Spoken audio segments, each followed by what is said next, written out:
Marx fait d'ailleurs une part à la technique. Il entrevoit, il voit bien que au départ de l'économie bourgeoise, il y a toujours un élément technique. Mais évidemment, ça n'est pas quand même dominant à son époque comme ça l'a été un siècle plus tard, et ça n'est plus, effectivement, pour moi, ni la propriété privée d'instruments de production, ni le profit, qui sont des éléments déterminants, dans la mesure où les sociétés qui se prétendent socialistes, et quel que soit leur modèle, finalement, aboutissent aux mêmes structures essentielles qu'une société capitaliste.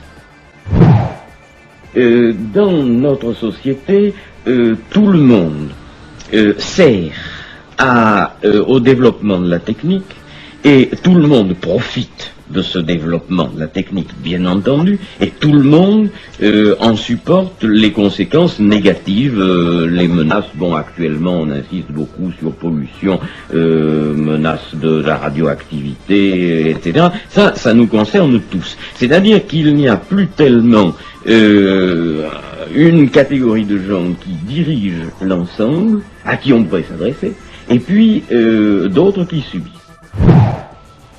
En réalité, nous sommes en présence je dirais c'est précisément pour ça que je l'appelle milieu ou système, d'une espèce de phénomène qui a pris son développement par lui-même, et qui fonctionne parce qu'il fonctionne.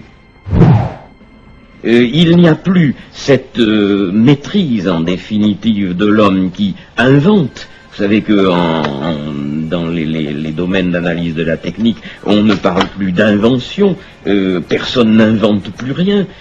Finalement, on se borne à combiner des éléments comme des pièces de puzzle qui permettent de faire un nouvel élément, qui lui-même va entrer en combinaison avec d'autres, etc. Alors, tout le monde est très exactement complice.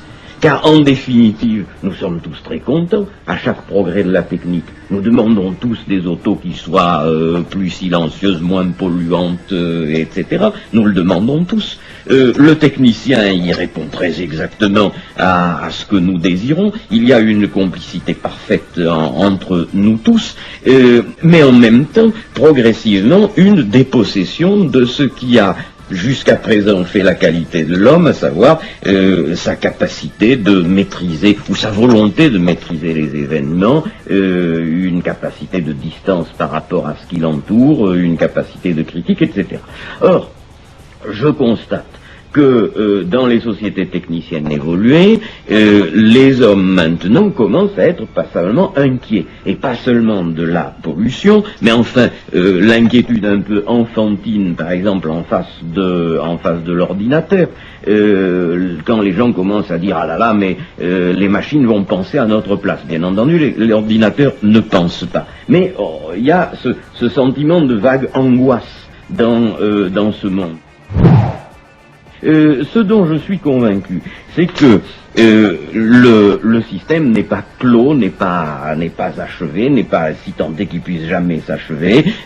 Par exemple, on constate des jeux de plus en plus grands de rationalité et d'irrationalité. Les techniques, en augmentant à toute allure, finissent par créer des situations parfaitement irrationnelles. Ça, c'est extrêmement consolant. De même, on ne sait pas si finalement les techniques ne vont pas se bloquer réciproquement, c'est-à-dire si on va pas arriver à une espèce de saturation du milieu technique qui fait qu'il va plus y avoir d'évolution rapide. C'est pour ça que je suis pas tellement convaincu que le système va continuer à évoluer très très rapidement comme certains extrapolateurs le font. Alors, en tout cas, ce qui m'apparaît fondamental, c'est que dans cette mutation que l'homme est obligé de faire, s'il veut reprendre en main le système, il a des générations devant lui pour le faire. Bah, c'est un peu la même réaction, la réaction de Godard à laquelle vous pensez, que l'homme de Néandertal qui était mis en question et combien toute la race a failli y passer par le développement des ours des cavernes, eh bien, s'il avait pensé qu'à une chose, il faut les tuer tous un par un, il aurait rien fait. il a réussi à trouver des moyens d'adaptation et de réponse par le logement, par le feu, par etc. Qui lui ont permis de maîtriser finalement le danger de l'ours des cavernes. Bon. Eh bien, nous sommes en présence d'une réflexion. C'est à un niveau de réflexion qu'il faut commencer. De prise de conscience, et puis de prise de conscience critique, et puis c'est dans la prise de conscience critique, quand on a effectivement fait le diagnostic disons, de ce qui nous menace, qu'on peut trouver l'intervention effective ou la mutation humaine qui est un